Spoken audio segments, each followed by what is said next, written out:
Salut les gars, c'est Denis, j'espère que vous allez bien. Aujourd'hui, toute nouvelle vidéo sur une moto, tout nouveau modèle que vous connaissez peut-être, c'est la Yamaha YZF R3.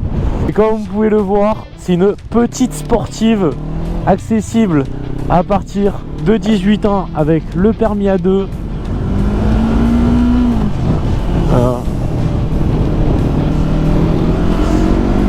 Bah ouais, il s'arrête au bord de la route le monsieur. Du coup qui dit R3 dit 300 cm3, alors peut-être un peu plus, je ne sais pas, je connais pas la spécificité exacte. Mais voilà, on est sur un bicylindre qui chante plutôt bien. Et sur ce type de moto c'est vraiment intéressant de ne pas être sur un monocylindre. Et esthétiquement cette moto est très très belle, vraiment. De loin on peut la reconnaître facilement, tout ça. Je m'arrêterai sur le côté pour vous présenter la partie extérieure. En tout cas pour commencer sur la partie post-pilotage, donc on retrouve un écran ici digital qui n'est pas en couleur mais qui fait très bien le travail parce qu'on a toutes les informations principales. Je vous apprends rien, les tours minutes, le rapport engagé, l'heure, le kilométrage et les kilomètres-heure. Et aussi la jauge de température d'huile et d'essence, mais bon ça y est sur quasiment toutes les motos. Ensuite on a le démarreur électrique ici, pareil, qui est comme d'habitude sur la plupart des motos pour démarrer, ce qui paraît logique. Il y a des warnings sur cette moto, donc ça c'est top. Et vous allez voir quand je me mettrai sur le côté, les nouveaux clignotants Yamaha qui font partie de cette moto et qui sont très très beaux, très ergonomiques et qu'on peut voir au loin. On peut vite se faire remarquer en les mettant. Et vu que c'est une sportive, on n'a pas les rétros qui sont comme sur un roadster, et non, ils sont au bout avec des petites tiges qu'on peut retrouver là et les deux rétros. On se retrouve sur cette moto. Alors comparé par exemple à la Tuono, à une Tuono et une RS. Oh là, il y a les gendarmes aux jumelles là. Ah oui, il y avait les gendarmes aux jumelles les gars. Heureusement que j'ai pas roulé fort. Je suis bien content. Donc j'en revenais. Donc là en fait on a le guidon qui est en bracelet et on n'a pas le guidon qu'on a sur les roadsters, mais ça reste quand même hyper maniable. Il n'y a pas trop d'efforts sur les poignets. Si on veut se mettre en position sportive on peut le faire. Là je me mets en position sportive, là je me mets droit sur la moto, donc on peut vraiment s'adapter dessus. Et honnêtement moi je suis pas du tout sportive, là pour le coup j'adore parce que en fait on se sent pas trop incliné en avant, mais si on veut le faire on peut. Donc ça reste quand même intéressant au niveau de la conduite. Ensuite on a une bulle qui est là, qui est vraiment belle aussi. Elle est un peu teintée, donc ça lui donne un peu plus de gueule. Bonjour mes motards, je vous embrasse aujourd'hui. Et n'oubliez pas de vous abonner. Allez, je vais me mettre là, je vais vous présenter la moto en 2-2. En 2 temps 3 mouvements, je vais m'avancer là. Voilà, on va se mettre ici, c'est top. Ah oui, j'ai mis la béquille alors que j'étais même pas arrivé. Du coup ça a coupé la moto. Donc voilà, on se retrouve avec la R3 en full black les gars. Donc vous voyez, full LED devant. Donc il y a un étrier qui est largement suffisant, qui freine très très bien.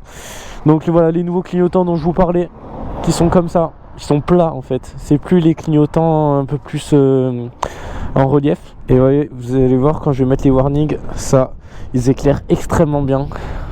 Ensuite on a un Acra les gars sur cette moto. Moto d'origine mais avec un Acra. Donc chicané, vous allez voir que ça chante quand même très très bien. Je vais vous faire un petit rupteur vu qu'elle est chaude.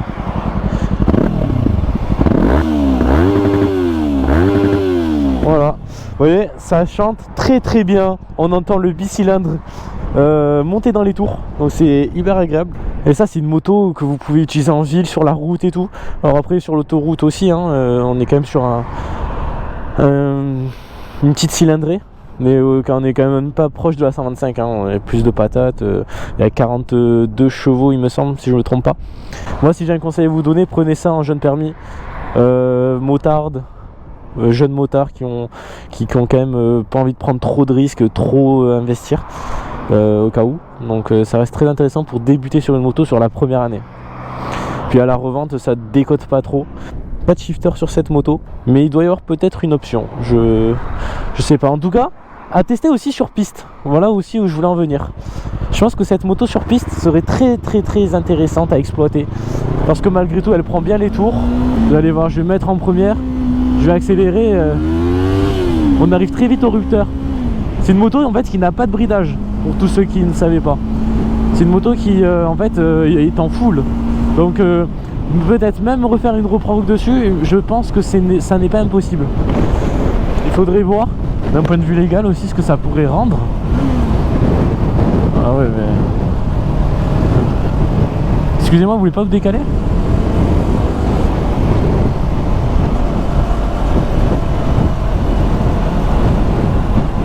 Ah ouais mais en même temps... Alors voilà, l'inconvénient là, c'est que j'ai l'habitude de prendre cette route quasiment tout le temps avec ma MT-09 et les gens m'entendent. Là pour le coup, chicané on m'entend pas. Ça fait du bruit mais pas assez.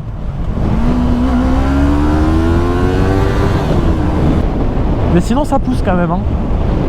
Je vous dirai pas combien j'ai pris avec cette moto, mais en tout cas elle marche fort. Elle marche aussi fort que des motos bridées du style MT-07. Même ma MT-09 1 à 2 elle pourrait la tenir je pense. À tester. Vous pouvez faire un départ arrêté. Et niveau consommation avec cette moto, elle consomme rien. Clairement vous allez faire des économies d'essence en prenant cette moto. Hier j'avais 2 barres, là il me reste une barre. Et j'ai fait peut-être 100 km. Ben, un peu moins mais ça reste à peu près ça quoi. On va passer par là. Là pour vous expliquer, je vais à Yamaha, à Nîmes, du Bois Moto, mon partenaire, pour restituer la moto et récupérer ma MT-09. Mais du coup pour moi ça m'a fait très bizarre en fait de passer de la MT à cette moto. Mais c'est très agréable, genre c'est... Pour le coup j'ai été surpris de l'agilité de cette moto, du confort. Parce que le manque de confort qu'on peut avoir sur une sportive, là pour le coup je ne l'ai pas. Je me verrais très bien faire 200 km avec une R3, pour vous dire. Mais d'un point de vue expérience de conduite, je vous la recommande. Si ça vous intéresse de conduire, d'essayer cette moto, voire même d'en acheter une chez Yamaha à Nîmes, du Bois Moto, allez-y de ma part. Ils vous feront entre moins 10 et moins 15% à voir avec le vendeur. Mais généralement ils sont très sympas et ils vous arrangent vraiment sur le prix et au niveau du service aussi. Donc n'hésitez pas à y aller, juste faire un devis, même si vous comptez pas l'acheter de suite, allez faire un devis, comme ça vous aurez un avis, un tarif et au moins vous pourrez voir la moto. Franchement elle est hyper agile. J'aime trop la maniabilité que cette moto a. Et quelque chose, encore un point très fort qu'elle a cette moto, c'est l'angle de braquage. Je sais pas si vous le savez, mais généralement sur les sportives, l'angle de braquage il est nul. Il est très peu... Comment dire? Et ça tourne très peu. Généralement c'est... Tu tournes un tout petit peu à droite, un petit peu à gauche. Là, on peut vraiment clairement tourner la roue pour faire un demi-tour sur une voie serrée comme ça. Vous voyez? Bon, maintenant on va parler des options que cette moto peut avoir. Donc comme vous l'avez vu, l'Acra c'est une option. Après vous pouvez mettre la ligne entière. D'un côté je vous le conseille parce que faut la faire chanter cette petite R3. Il faut vraiment la faire chanter. Ensuite vous pouvez mettre des rétroviseurs Rizoma. Ils sont un peu plus stylés, ils sont un peu plus sportifs. Après tant que vous avez des rétros c'est le plus important.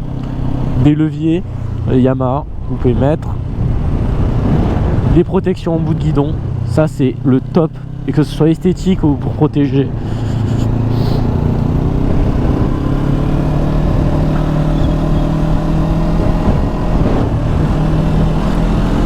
Après vous pouvez mettre aussi des commandes reculées.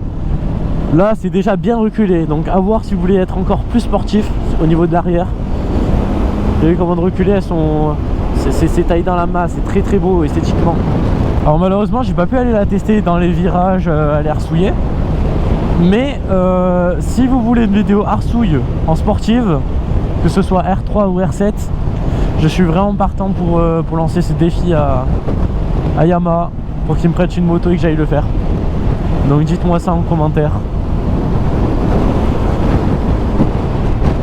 Elle est vraiment génial cette moto. C'est le bébé R1, vous voyez. C'est vraiment le petit bébé R1. Dites-vous qu'un jour ils vont sortir la R9.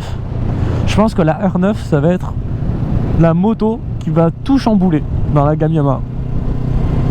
Parce que vous voyez la R6, c'est une moto qui est que en full. En fait en bridé, en sportive, on a la R125 mais pour les permis en 125. On a la R3 qui est compatible A2 et la R7 qui est compatible A2. Donc on a que 2 modèles sportifs en A2. Après c'est que du full, c'est R7 en full, R6 en full et R1 et R1M. Mais la R9 c'est quelque chose qui pourrait être compatible A2 et qui pourrait être encore plus exploitable en full. Vous voyez, c'est la seule moto qui manquerait à la gamme sportive de Yamaha. Et croyez-moi, le jour où elle sort, il se peut que je puisse la prendre. Je dis ça, je dis rien. Ceux qui regardent cette vidéo, vous verrez plus tard. On verra dans un an. Parce que autant elle sort fin 2024. D'après ce qu'on m'a dit, hein.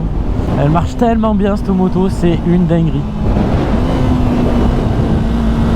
Vous savez quoi, j'ai autant de sensations avec cette moto qu'avec ma MT-09. C'est une moto qu'il faut faire monter dans les tours pour qu'elle marche. Sinon, vous n'avez pas trop de couple. C'est à partir de 8000 que en fait vous prendrez plaisir à accélérer.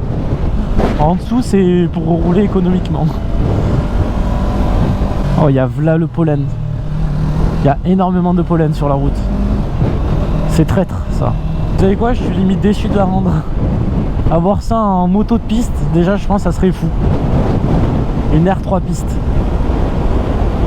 Je trouve ça limite plus agréable à conduire qu'une MT-07, vous voyez, largement. Hier on m'a proposé, c'est soit je prenais un Tracer 7, soit la R3. J'ai préféré choisir la R3, juste pour son aspect esthétique et post-pilotage, tout ça, sensation de conduite. Parce que le bicylindre de la MT-07, on le connaît, il est connu. Ça, pour le coup, je le connaissais pas trop. Après j'avais passé le permis sur une MT-03, donc ça me rappelle aussi des souvenirs. Il fait beau, il fait chaud. On arrive à Yamaha les gars. Comme ça moi je vous montre dans la vidéo où c'est, pour ceux qui ne savent pas. Ceux qui sont de Montpellier ou ceux qui sont d'Avignon ou de Marseille. Ouais, ça bouchonne là.